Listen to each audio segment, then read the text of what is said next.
Vamos começar abrindo a Bíblia em Salmo 100, o Salmo 100. Aqui se expressa um imperativo que aparece em várias partes da Bíblia também. O imperativo de adorar a Deus, de celebrar ao Senhor. E eu quero começar então essa nossa conversa, nossa palestra, lendo esse texto com vocês. Salmo 100 diz assim: celebrai com júbilo ao Senhor todas as terras, servi ao Senhor com alegria e apresentai-vos diante dele com cântico. Sabei que o Senhor é Deus, foi ele quem nos fez e dele somos. Somos o seu povo e rebanho do seu pastoreio. Entrai por suas portas com ações de graças e nos seus átrios com hinos de louvor. Rendei-lhe graças e bendicei-lhe o nome, porque o Senhor é bom e a sua misericórdia dura para sempre, e de geração em geração a sua fidelidade. Amém? Que beleza, né? Deixa eu só colocar esse nosso leitor aqui para a gente acompanhar aqui o processo. Então o tema que nós vamos discorrer com vocês aqui agora é sobre adoração. E eu pergunto, será que a igreja como um todo, ela tem noção do que realmente é adoração? O que vocês acham? A igreja compreende bem esse assunto do que é adoração? Falando a verdade, na sinceridade? Eu acredito que não também. Quando a gente vai a fundo realmente no que é adoração, a gente percebe que estamos longe do que de fato Deus espera de nós nesse assunto de adoração. Então nós vamos dividir a nossa palestra aqui em 4 pontos principais. Nós vamos estudar os personagens principais do tema adoração. Primeiro, o que é adoração? A adoração em si. Segundo, o ser adorado. O terceiro, o adorador. E por último, a importância da adoração coletiva, que é o assunto principal da nossa discussão aqui. Então, falando sobre adoração, para a gente ganhar bastante tempo aqui, a adoração, ela precisa ser bem definida na nossa mente. E eu gosto demais dessa definição de Ronald Allen e Gordon Borrow, que diz assim, preste atenção, porque ela vai ser a base para a gente conversar aí durante os próximos minutos. Ele diz assim, a adoração é uma ação reativa a Deus, pela qual declaramos sua dignidade. A adoração não é passiva, mas sim participativa. A adoração não é simplesmente um clima, é uma reação. A adoração não é apenas uma sensação, é uma declaração. Grave isso. A adoração, ela é reativa ao que Deus é. E ela é participativa e não passiva. A gente, quando estuda a etimologia de algumas palavras, de alguns conceitos, isso nos ajuda a entender melhor o que queremos. Então, quando a gente fala em adoração, algumas palavras em algumas línguas nos ajudam a esclarecer para nós aqui em português. Por exemplo, worship, que é a palavra inglesa para adoração, o significado dela, a palavra foi sendo ramificada ao longo do tempo, até chegar ao que é hoje. E o significado dela é atribuir valor, mérito, que é essa palavra, o radical dessa palavra, a alguém ou a alguma coisa. Atribuir valor, mérito, isso é adorar. Já na língua hebraica, que é a língua original do Antigo Testamento, essa língua usa a expressão ritaua, que significa prostrar-se, curvar-se, ajoelhar-se diante de. Então, quando você une os dois termos, você percebe que adorar é muito mais do que demonstrar amor. Eu, por exemplo, amo a minha esposa, mas eu não chegaria ao ponto de me prostrar e curvar diante dela. Ou faria isso? Só se eu tivesse com alguma dívida com ela bem grande, que aí você dá aquela curvadinha assim só para fazer uma média, me perdoa e tal. Mas você não prostra diante daquele que você ama só porque você a ama, ok? Então adorar é mais do que demonstrar amor. Adorar também é mais do que demonstrar respeito. Eu tenho respeito pelos meus pais, como o mandamento diz, mas eu não me curvo diante deles para reverenciá-los, adorá-lo no conceito do que é adoração. Então adorar é mais do que demonstração de respeito, ok? Você pode até respeitar o teu chefe, mas dificilmente tu faria isso. Só para uma promoção, né? Mas mesmo assim não seria legal. Adorar é mais do que isso. Então, no termo bíblico, adorar é prostrar-se diante de alguém, é reconhecê-lo como seu Senhor. Isso só era feito diante de reis. E Deus é o nosso rei, né? O rei dos reis, Senhor dos senhores. Então, é prostração, é realmente curvar-se, reconhecer como Senhor. Essa é a essência do que é adoração. Já Joseph Kaider, ele escreve algo interessante sobre adoração, e ele transforma isso num conceito afetivo, que essa realmente é a diferença do cristianismo para todas as outras religiões pagãs. É que nós temos uma relação afetiva com o nosso Deus. Isso não existe nas outras religiões do mundo, só no cristianismo, porque Deus se revela como um pai, Deus se revela como um pai presente. E esse conceito de pai presente é visto em toda a Bíblia, toda a Bíblia. Quando Deus, por exemplo, resolve criar o homem, Deus cria o homem e coloca a mão na massa, né? Literalmente. Ele interage, porque o maior sonho de Deus, o maior desejo de Deus é poder habitar ao lado dos seus filhos. E por isso que no Jardim do Éden, Deus fazia questão de toda a viração do dia estar lá, presente com os seus filhos, com as suas criaturas. Ele estava junto, ele é um pai presente. Ele não é um pai que simplesmente criou e largou você no mundo e não quer nem saber de você. Deus não é assim. Ele não se revela dessa forma, por exemplo, na Bíblia. No sábado, o conceito do sábado é esse. É o conceito de um pai que separa um tempo para se encontrar com seu filho de maneira integral, especial. Isso é a ideia de um Deus presente. No santuário, o que Deus fala para Moisés? Né? Deus fala assim, Moisés, construa um santuário para que eu possa habitar no meio deles. Deus quer estar no meio do povo. E o conceito da vinda de Jesus, ele é o ápice desse desejo de Deus de habitar com os seus filhos. Ele fala, olha, por isso que João escreve assim, né? E o verbo se fez carne, e ele fez o quê? E habitou entre nós. E o termo habitar aí, é justamente, literalmente, armar a sua tenda no meio do povo. Era como se Jesus fosse o tabernáculo. Ele tabernaculizou, como se diz assim o termo. Ele armou a sua tenda e ele ficou no meio do povo por 33 anos. Que bênção, né? Jesus Cristo foi para o céu, ele está no céu intercedendo por nós, mas o Espírito Santo é prometido e ele hoje quer habitar onde? No nosso coração. Eis que tereis convosco todos os dias. Deus quer estar junto, presente, e ele faz isso através do Espírito Santo. Aqui por fim, né, na nova terra, nós estaremos para sempre com quem? Com o Senhor. E Apocalipse 21, 22 diz isso. Porque Deus quer que nós estejamos aonde Ele esteja, como João 14, né? E lá em Apocalipse diz que nós seremos o seu povo, e Ele será o quê? O nosso Deus, para sempre conosco. Para sempre conosco, amém, né? Deus é um pai presente, isso é a relação afetiva. Então, se nós entendemos assim, a busca sincera e profunda pela presença de Deus nos leva à verdadeira adoração. Em outras palavras, a adoração é quando nós buscamos reativamente a Deus. Se Ele nos ama e vai ao nosso encontro, a adoração é exatamente a resposta disso.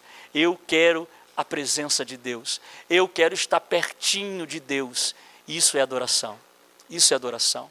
Se todos nós tivéssemos esse conceito, nós adoraríamos a Deus em espírito e em verdade. Eu quero estar lá.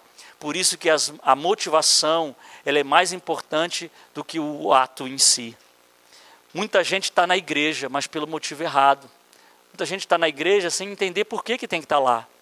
E por isso não conseguem expressar uma verdadeira adoração ao Senhor. Ok? Uma vez entendendo isso, vamos então para o segundo personagem, é o ser adorado. Quem é que nós adoramos? Quem é este ser que nós adoramos? Porque se Deus colocou dentro de nós, intrinsecamente, a necessidade de adorar algo superior, então todos nós escolhemos adorar alguma coisa. E por isso que esse tema é o centro do grande conflito. Esse é o centro, é o tema central do grande conflito. Você precisa se posicionar. Quem é que você adora? Se você não adora a Deus, você está contra Deus. E só tem 2 grupos hoje, não tem mais. Então, ou você adora a Deus, ou você vai criar deuses para adorar. Você vai criar deuses para adorar. Então, quem é esse Deus que nós devemos adorar? Então, a quem nós adoramos? Eu não vou mostrar por causa do tempo um videozinho, mas eu posso dispor essa palestra para vocês. Mas vocês podem buscar na internet outras coisas mais, onde vocês veem, por exemplo, alguns vídeos sobre a dimensão do universo. Isso é espetacular. Quando você para olhar isso, você diz, nossa, quem é esse Deus? Deve existir uma mente, um ser inteligente além de tudo isso. Mas quando você contempla a natureza, você percebe algumas coisas sobre Deus. Por exemplo, Deus é grandioso. É infinitamente grandioso. A gente não tem noção da grandeza de Deus. Então você precisa compreender isso. Deus é grande. Outra coisa, Deus é poderoso. Ele é onipotente. Não tem nada mais poderoso no universo do que Deus. E outra coisa que a natureza mostra, Deus é criativo. Quanta coisa diferente Deus fez. Quantos seres diferentes Deus fez, né? Deus é fantástico, Deus é criativo. E Ele sempre cria. Ele está sempre criando. E por isso que nós, que fomos feitos à sua imagem e semelhança, também herdamos isso. Essa capacidade de criar, né? Nós somos criativos, porque isso é a essência de Deus. E isso nós herdamos do Senhor, a capacidade de criar, né, de ser criativo. E outro detalhe que eu vejo fantasticamente na natureza, Deus, Ele é detalhista. Deus, Ele é um artista primoroso, amigos. Um artista primoroso. Deus é amante do belo. Deus é amante dos detalhes. E por que eu estou falando isso? Porque isso é fundamental na adoração. Eu tenho que entender, se Deus é assim, eu não posso oferecer para Deus qualquer coisa. Eu preciso buscar sempre adorar a Deus da forma como Ele merece. Da forma como Ele merece. E por isso é fundamental que esses conceitos sobre quem é Deus precisa estar de vez em quando sempre firme na nossa mente, para a gente não esquecer e não perder a essência disso. Nada na natureza parece ser a mesma coisa. Tudo tem uma peculiaridade, né, uma singularidade que faz Deus realmente ser Deus. Quando você olha para a natureza e vê tantas coisas lindas, Deus é amante realmente da arte, Deus é amante do belo, e a gente precisaria aplicar isso também na nossa adoração. Eu gosto muito dessa definição de Kaider, e usada também por outros autores de livros sobre adoração, sobre teologia da adoração. Ele diz assim que na verdadeira adoração, a congregação são os artistas. Os pastores e os líderes de louvor são quem? Os diretores. E o público é Deus. Alguns usam assim, o espectador é Deus. E hoje, o que a gente vê na igreja? É o contrário, né? É o contrário, a gente faz coisa para o público. E o público não é Deus. O público são as pessoas que estão sentadas. É a igreja em si. Que erro fatal, né? As pessoas fazem coisas para agradar homens e não a Deus primeiramente. Então, na verdadeira adoração, quem é o espectador? É Deus. Deus é o espectador. E a igreja toda participa dessa adoração. Quem está sentado precisa ter essa noção que ele é um adorador. E ele está ali não para ouvir alguma coisa boa. Porque se eu tenho essa mente errônea, essa mente completamente deturpada do que é adoração, o que eu vou fazer? Quem é o pregador? Se eu não gosto, eu não vou. Né? Quem é que vai cantar? Eu gostei, vou lá. Porque as pessoas são espectadores hoje. Elas não são adoradores. As pessoas vão à igreja por causa do que elas vão ouvir, e não para adorarem a Deus. Então está tudo errado. Tudo errado. A adoração é reativa, é participativa, e o público é Deus. Eu faço para Deus, e as pessoas que estão sentadas também fazem para o Senhor. E quem é que está lá na frente é o quê? Quem está lá na frente são os diretores, os condutores. Eles não são os astros. O ministro de louvor, o pregador, o cantor, ele é quem conduz as pessoas para a adoração. E que responsabilidade quem está lá na frente, né? De fazer isso, de buscar as pessoas para levarem essas pessoas na presença de Deus. E não chamar a glória para si, mas chamar a glória para Deus, né? Irmã, ia falar? É adoração autêntica. Página 12, tá? Adoração autêntica, ok? E olha só que interessante. Uma vez agora entendendo o ser adorado, vamos para a parte 3 da nossa conversa, que seria o adorador. Agora vamos olhar um pouquinho para a gente. Na adoração, uma vez entendendo o que é adoração e quem é que nós adoramos, a quem nós adoramos, agora vamos olhar para dentro de nós, o que Deus espera do adorador, o que Deus espera do adorador. E aí eu quero levar vocês a uma palavra no grego chamada proskinel. Essa palavrinha, ela é usada em Apocalipse 14, verso 7. Vocês se lembram o que está escrito em Apocalipse 14, 7? O que diz? O verso 6 começa como? Você pode usar na tua Bíblia aí. Diz o quê? Temei a Deus e dai glória, porque é vinda, né? Chegada a hora do seu, e adorai aquele, terra, o mar e a fonte das águas. Adorai. Esse verbo é proskinel. E aqui há uma peculiaridade, porque os comentaristas acham que esse termo foi usado por João, e a mesma origem, a mesma raiz dessa palavra é a que dá origem à palavra cão, que deu origem à palavra cão, que é kion. E por que isso é importante para nós e é relevante para o nosso tema aqui? Porque o hebreu, a mente hebraica, ela é diferente da nossa. E mesmo os autores que escreveram em grego no Novo Testamento, você não pode esquecer que eles são hebreus. Então, embora eles escrevem em grego, eles têm a mente hebraica. E o hebreu, ele tinha uma visão assim de concretizar alguns conceitos que são abstratos. Por exemplo, fé. O que é fé? O que é saudade? Então, eles têm definições concretas para expressarem isso. E as palavras que eles usam denotam isso. Por exemplo, fé, um exemplo de fé. Fé para eles é agarrar firmemente a algo. Se é a expressão literal do que significa fé. Então a visão deles, fé assim, é um indivíduo se afogando num rio caudaloso e ele então acha um tronco ao que se firmar, agarrar. Então um indivíduo agarrando um tronco assim, ó, para não morrer afogado, isso é fé. Fé é agarrar firmemente a algo. Então você visualiza o conceito, isso ajuda muito. Então, na mente do hebreu, adorar remete à imagem de um cão lambendo a mão e o rosto do seu dono. Isso aqui é uma expressão de lealdade canina. Não existe na natureza, principalmente entre animais domésticos, um animal que seja tão leal ao seu dono quanto o cão. Vocês conhecem algum outro?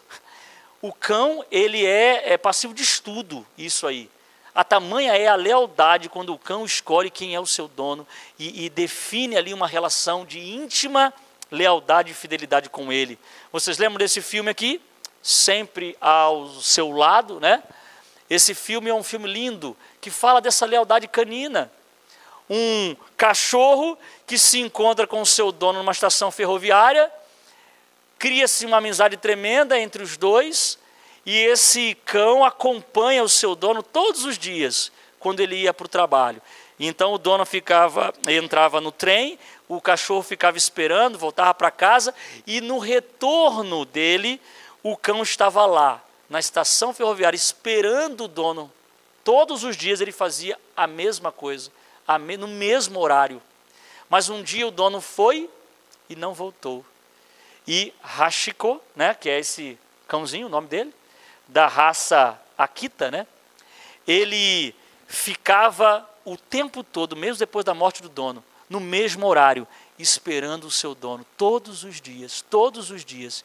E essa história foi tão linda que eles erigiram um monumento desse animal, no mesmo lugar, em frente à estação ferroviária.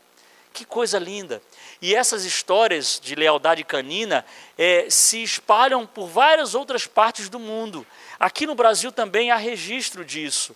Esse é o Branquinho, um cãozinho lá no Rio de Janeiro, que ele estava sendo conduzido pelo seu dono num passeio, quando o dono, na hora de atravessar a rua, não se percebeu e um automóvel o atropelou.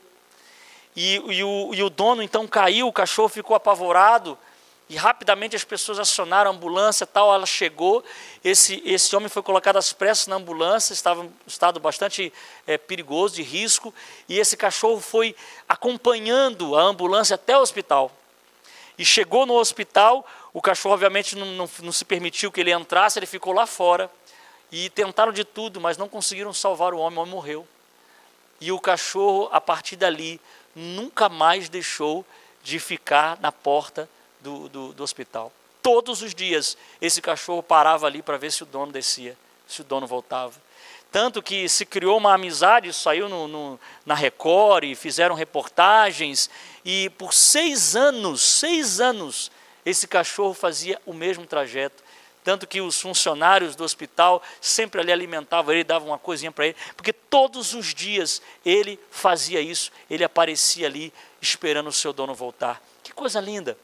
E a ideia que eu imagino aqui na minha mente, tá? Mileticamente falando, é que o adorador, ele deveria ter a mesma lealdade, o mesmo empenho, o mesmo desejo de buscar a Deus, como um cão faz com o seu dono.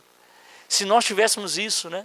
Se nós aprendêssemos com a natureza e buscássemos adorar o nosso Deus com essa mesma vibração, energia, lealdade e fidelidade, quão bom seria, queridos. Deus espera de nós um caráter de um verdadeiro adorador. E esse caráter, algumas virtudes precisam estar nele, como discernimento, seriedade, humildade, lealdade, fidelidade, coerência. Deus espera de nós isto. Por isso que João fala, né, no capítulo 4, que Deus espera um adorador que o adore em espírito e em verdade. Chegou a hora, Jesus fala, que os verdadeiros adoradores o adorarão em espírito e em verdade. Uma vez entendendo isso, a gente passa então para o nosso último ponto, que seria a adoração coletiva. Por que é importante aprendermos a adorar a Deus coletivamente, irmãos? Por que é tão importante isso? Algumas pessoas entre nós ainda insistem a adorar a Deus sozinhos.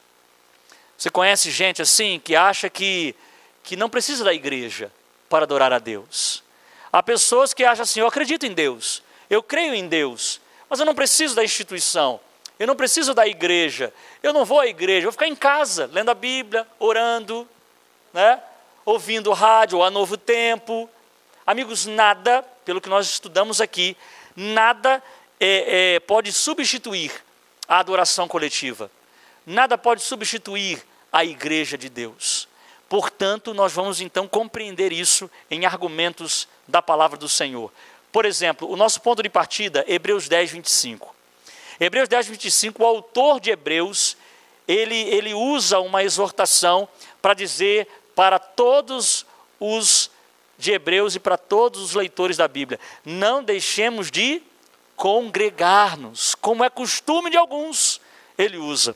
E o termo usado aqui para congregar-nos é a palavra ipsinagogue, no grego, e significa ajuntamento completo, pode ser traduzido também como reunião cristã, reunião, que é justamente um conceito para adoração no termo cristão, reunião.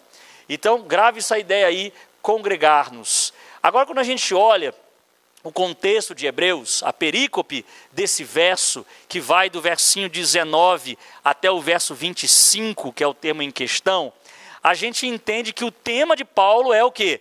A exortação para participar dos cultos e de adoração. Esse é o assunto, esse é o foco aqui. Congregar para quê? É para adorar a Deus. Esse é o foco de Paulo. Do autor de Hebreus, que Ellen White diz que provavelmente seja Paulo. Razões de Hebreus para adorar. Quando o autor de Hebreus usa essa exortação, ele chama a atenção para algumas coisas, na argumentação dele. Ele diz assim: gente, nós temos razões para adorar agora, muito mais do que no passado. A primeira razão que ele usa: nós temos acesso livre ao santuário celestial, provido pelo sangue de Jesus, através da cortina, quer dizer, através de sua humanidade, sua morte. Esse é o primeiro argumento. Gente, nós temos acesso livre, porque antigamente, quem é que tinha acesso ao santuário? Quem que era? É só os sacerdotes, os levitas. O povo não podia entrar. Agora não, a gente pode entrar no Santo dos Santos. Nós temos acesso, porque a cortina foi aberta, o sangue de Cristo proveu isso. Então vamos adorar, vamos ter vontade de adorar, mais ainda do que antes. E a segunda razão é, temos um grande sacerdote que está à frente da casa de Deus, que intercede por nós, que dirige essa adoração, que interage conosco. Então, por essas razões, nós temos que aprender a congregar e adorar. Aí ele usa, então, nos versos seguintes, a argumentação de como adorar. Agora, esse como não é faz isso, faz aquilo, não. A argumentação é seja isso, seja aquilo. Adorar tem mais a ver com o que você é do que com o que você faz. Ok? Às vezes a gente entende adoração só como termos técnicos. Como é que eu tenho que adorar? Tem que ter uma banda, tem que ter grupo de louvor, tem que ter um bom cantor. A gente só pensa em termos técnicos. Mas o mais importante para Deus é a essência, é o que você é. Então ele usa, por exemplo, na argumentação dele, como adorar. Primeiro aqui, com um coração sincero. Verso 22, sinceridade, sem máscaras, sem disfarces, do jeito que você é. Seja sincero para Deus e abra o coração. Segunda coisa, com plena convicção de fé. Você tem que confiar, você tem que crer. Tem pessoas que vão à igreja, irmãos, não sabem por que estão ali. Não creem, não têm convicção, porque não conhecem a Bíblia, não estudam a Bíblia. Estão lá, sei lá por causa de quê? Estão lá porque o pai obrigou, ou porque virou um hábito, ou porque ele tem o conceito de salvação pelas obras, mas não tem convicção, porque não conhecem a Deus. Precisamos conhecer para ter essa convicção e buscar as promessas do Senhor. E por último, ele diz assim, tendo consciência do perdão. Sabe, conhecer quem Deus é, o caráter de Deus é fundamental para uma boa adoração. Sabe, ver a misericórdia de Deus, compreender Deus como um Pai amoroso, tudo isso é importante para a adoração. Isso vai influenciar tremendamente. Aí ele então parte para a última exortação, que é os versinhos finais da perícope, onde ele diz assim, que é um incentivo ao amor e ao serviço. Vamos ler esse texto? Você tem aí, Hebreus 10, 24 e 25.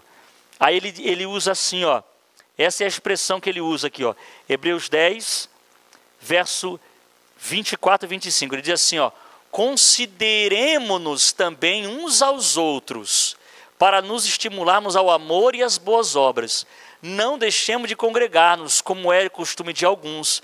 Antes façamos admoestações, e tanto mais, quanto vedes que o dia se aproxima. Então, ele faz o quê? Uma admoestação.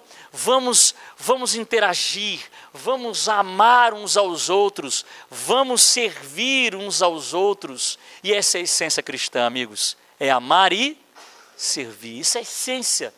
Está no DNA do cristão, do verdadeiro cristão, amar e servir. E aí entra um ponto muito interessante, que você precisa prestar bastante atenção. Na argumentação do autor de Hebreus, como é que eu mantenho a engrenagem do amor, da fé e da esperança, do serviço, funcionando perfeitamente? Como é que eu mantenho a essência cristã na minha vida? Como? Ele diz, é através da comunidade cristã. É através da reunião, da interação mútua, da comunhão coletiva. Ele está dizendo o seguinte, que para eu continuar amando e servindo, e tendo a essência cristã viva no meu coração, eu preciso me relacionar com os irmãos. Eu preciso estar junto com os irmãos. Eu preciso congregar. Preciso congregar, porque não tem como você amar e servir se você viver para si só, individualmente, sozinho, como um cristão solitário, que acha que não precisa dos outros, que acha que é superior aos outros, que acha que a igreja não presta. Você nunca vai desenvolver essa virtude que é fundamental para o cristão, que é amar e servir. Então, olha, grave esse termo. A comunhão com Deus não deve jamais ser algo egoísta. E esse pensamento é interessante. No Novo Testamento não há cristianismo solitário, não tem. A igreja surgiu lá em Atos, como que? Um grupo de pessoas que tinham algo em comum, viviam em comunidade, e sempre foi assim ao longo da história. Povo de Deus precisa estar junto, congregar, se envolver, participar. Não há cristianismo solitário. E aí, amigos, o autor de Hebreus, ele coloca que a nossa maior motivação para congregar, para adorar a Deus junto com pessoas, para adorar a Deus coletivamente, é qual? É a volta de Jesus. É a volta de Jesus. Olha só o que ele diz aqui no final, ó. Tanto mais agora precisamos congregar, quando vedes que o dia se aproxima. Olha a argumentação dele. Gente, mais agora temos que congregar, temos que estar junto, porque Jesus está voltando. Nós precisamos aprender a estar juntos se a gente quer viver junto para sempre no céu, porque no céu não é cada um por si não. No céu não sei nem porque vai ter casa, né? Porque as pessoas estarão sempre ali, ó, juntas, envolvidas, participando, aprendendo a adorar a Deus coletivamente. Por isso que o sábado, o princípio do sábado vai continuar existindo. Nós vamos nos reunir, nós vamos nos congregar lá no céu para adorar a Deus. Toda a semana haverá um grande culto de adoração ao Senhor. Coisa linda. Nós precisamos aprender isso aqui na terra. Por isso, nós não podemos deixar de congregar. Ok? E aí, queridos, olha como é que a Bíblia é fantástica. Se a maior motivação do cristão é a volta de Jesus, Paulo, escrevendo aos Tessalonicenses, usa a mesma palavra. É a única vez que a palavra epsinagogue aparece no Novo Testamento, igualzinho aparece em Hebreus. Só em 2 lugares aparece essa palavra. É em Tessalonicenses e é em Hebreus. E as duas estão se referindo à volta de Jesus. Aqui, Paulo escreve assim: irmãos, rogamo-vos pela vinda de nosso Senhor Jesus Cristo e pela nossa reunião com Ele. Aqui, o tradutor traduziu como reunião, e lá como congregação, congregar. É a mesma palavra, a mesma raiz. Então, ou seja, vamos rogar, irmãos, pela vinda de Jesus e pela nossa congregação com Ele, para a gente estar junto com Ele como igreja. Porque quando Jesus vier, é só um povo, um só Deus, uma igreja, adorando a Deus realmente em espírito e em verdade. Que coisa fantástica. E agora, irmãos, eu quero, finalizando, apresentar para vocês alguns pontos e princípios importantes na adoração.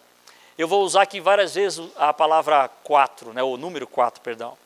Nós vamos usar aqui didaticamente para instruir alguns pontos e elementos e conceitos importantes na adoração.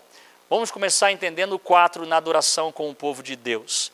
Primeiro, quais são os 4 elementos fundamentais na adoração? Aí a gente percebe que nós já fazemos isso e algumas vezes não. Para que haja um culto de adoração, amigos, precisa ter esses 4 elementos: louvor, ofertas, oração e mensagem bíblica. O restante é tudo recheio, mas deve existir isso. Tanto que isso é verdade, que a igreja começou a rever o conceito de adoração e estimulou que nas igrejas adventistas fosse passado ofertas, mesmo não sendo culto de sábado, ok? Eu não sei se as igrejas de vocês fazem isso, mas, amigos, alguns acham assim: não, mas a gente vai se parecer muito com os pentecostais, né? Nós vamos ter muitos problemas e tarará. Você vê como é que o diabo deturpa tudo, né? Ele deturpou o conceito de ofertas lá fora e por causa dos erros, nós deixamos de fazer o que é certo. Não podemos deixar isso acontecer. É uma questão de hábito. Se a igreja é motivada a ofertar no domingo, algumas fazem até mesmo na quarta-feira também, por que não, queridos? É um momento de adoração. Esses são os 4 elementos fundamentais. Passando rapidinho, porque o tempo já foi, os 4 princípios inspirados. Quais são os 4 princípios inspirados da palavra de Deus?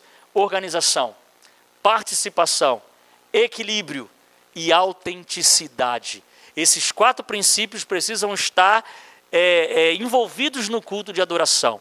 E por isso, olha, Ellen White escreve algumas coisas interessantes. Por exemplo, os hinos a serem cantados e a mensagem a ser exposta devem ter ligação entre si, fruto de planejamento e da cuidadosa organização entre os líderes e o Ministério da Música. Tudo tem que haver planejamento. Quando, por exemplo, você vai realizar um culto, é tão importante que os hinos cantados, eles preparem o coração para a mensagem que vai ser feita.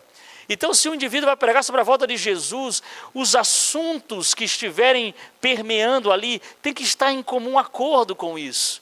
Isso é fruto de planejamento e organização. É importante isso.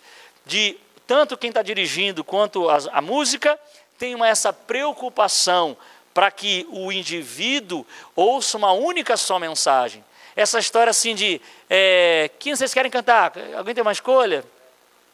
Irmão, isso é coisa do passado, isso aí não podia acontecer mais. Porque o indivíduo que está ali, ele não está com a essência de onde aquele culto quer chegar. Então, o indivíduo que prepara, ele precisa ter esse objetivo bem claro, e por isso as coisas precisam ser organizadas de maneira bem especial. Quando fala de participação, Ellen White escreve algo lindo. Ela diz que Deus se apraz da voz humana, por isso o canto não deve ser feito apenas por alguns, tem que haver a participação de todos. Ela diz assim que se tivesse coral todo sábado, né, seria tão bom para que não houvesse só uma pessoa participando, mas mais gente. E outro detalhe importante, amigos, a congregação tem que cantar mais. A nossa liturgia tem que ter muita música, porque o único momento em que as pessoas podem expressar os seus sentimentos é através do quê? É do canto. Não é verdade? Ellen White fala isso, ó, o louvor congregacional dá oportunidade para as pessoas expressarem seus sentimentos e emoções. Agora, se você não canta com a igreja, o teu culto está mais preocupado com outras coisas do que com isso. Quando você tem que cortar alguma coisa, você corta o quê? Não é isso? Ó, corta louvor aí, bota só um hininho aí, tá bom. As pessoas não têm noção do que é adoração. Então, amigos, o momento é para participar. Se tem que cortar, corta a mensagem musical. Mas deixa o povo cantar, deixa o povo participar, interagir, vibrar, porque isso é fantástico. Oh, meu Deus do céu, gente, que coisa triste, gente. Só um pouquinho, já está chegando lá. Então, esse envolvimento, essa participação é tão importante porque o indivíduo está adorando. Lembra que eu falei que a adoração ela é reativa, ela é participativa, então o indivíduo tem que participar. No momento da oração, amigos, convida as pessoas a virem à frente, esse movimento é importante. Eles vêm cantando, eles saem cantando. Quanto mais momentos participativos com a congregação, é melhor. Não caia nesse erro de a pessoa ficar sentada ali 2 horas e depois voltar. Tenha momentos de quebra onde a pessoa pode se envolver, onde a pessoa pode participar de diversas formas, ok? Outra coisa que ela fala é equilíbrio. Toma cuidado com isso. A nossa adoração precisa ser equilibrada. Cuidado com esses extremos aqui, ó. Alguns, por exemplo, que são de linha tradicional, acham que culto bom é culto reverente, que tem silêncio, respeito, formalismo, frieza. Aí você vê que tem elementos positivos e negativos. Aí o indivíduo que é dessa linha, dessa escola, ele, quando entra numa igreja que tem o princípio da adoração com júbilo, né? Alegria, barulho, fervor, agitação, ele diz o quê? É Babilônia. Né? E o indivíduo que é dessa linha pentecostal, ele entra numa igreja tradicional e diz o quê? Aqui não tem o Espírito, aqui está morto, aqui é horrível, porque são 2 polos de adoração. São 2 polos de adoração. Por que não equilíbrio? Por que não pegar o que tem de bom em um e o que tem de bom no outro? E juntar as 2 coisas. Ellen White fala uma coisa interessante quando ela fala de música. A música não pode tomar um longo tempo do culto, temos que ser prudentes, equilibrados. Os pentecostais, eles colocam 40 minutos de música, né? Também é demais. Mas também música de menos é ruim. Você fazer uma coisa muito fria também é ruim, mas você também fazer uma coisa muito bagunçada é ruim. Então vamos fazer o quê? Com alegria. Ela diz que as músicas têm que ser alegres, porém solenes, sem perder o espírito e a reverência. Por último, autenticidade. Deus não se agrada de exibicionismo. Exibição não é religião e nem santificação. Não adianta você forjar emoções. E eu tenho que mostrar isso aqui rapidinho antes dele aparecer de novo. Nós não podemos forjar emoções. Emocionalismo não é o mesmo que adoração autêntica. O elemento mais importante não é o que acontece enquanto estamos na igreja, mas sim o que ocorre em nossa vida com Deus depois que saímos dela. Isso é fantástico, queridos. Então, às vezes, a gente forja emoções. O cara chora, o cara ri, o cara fecha o olho, o cara levanta a mão. Nossa, que culto abençoado. Só que a vida dele continua a mesma. A adoração autêntica produz mudança. Então, o mais importante para Deus não é o que acontece no momento, mas sim o que acontece depois que você sai dali, ok? Porque um bom orador, ele pode ter a técnica de fazer alguém rir e alguém chorar. O comediante faz isso, o ator de stand-up faz isso. Então isso não é necessariamente demonstração de que houve um encontro com Deus, ok? E por último, deixa eu terminar aqui, os resultados da adoração genuína. Olhando para Isaías, essas são as reações de realmente alguém adorar a Deus genuinamente. E só para a gente concluir aqui, ó, amigos, razões para congregar por obediência a Jesus. Jesus deu exemplo disso. Segundo, por termos sido feitos uns para os outros, e é mais feliz quem busca junto a Jesus. E terceiro, existem duas coisas que não podemos fazer sozinhos. Uma é casarmos e a outra é ser cristão. Tem que congregar, tem que congregar. Para edificação e fortalecimento mútuo do corpo de Cristo. E por último, porque é uma promessa especial para as orações feitas pela Igreja de Deus. Temos ou não temos razões para congregar, para adorar a Deus coletivamente? Que Deus nos abençoe e nos ajude. Esse material vai ficar disponível para vocês verem com mais calma. Deus abençoe.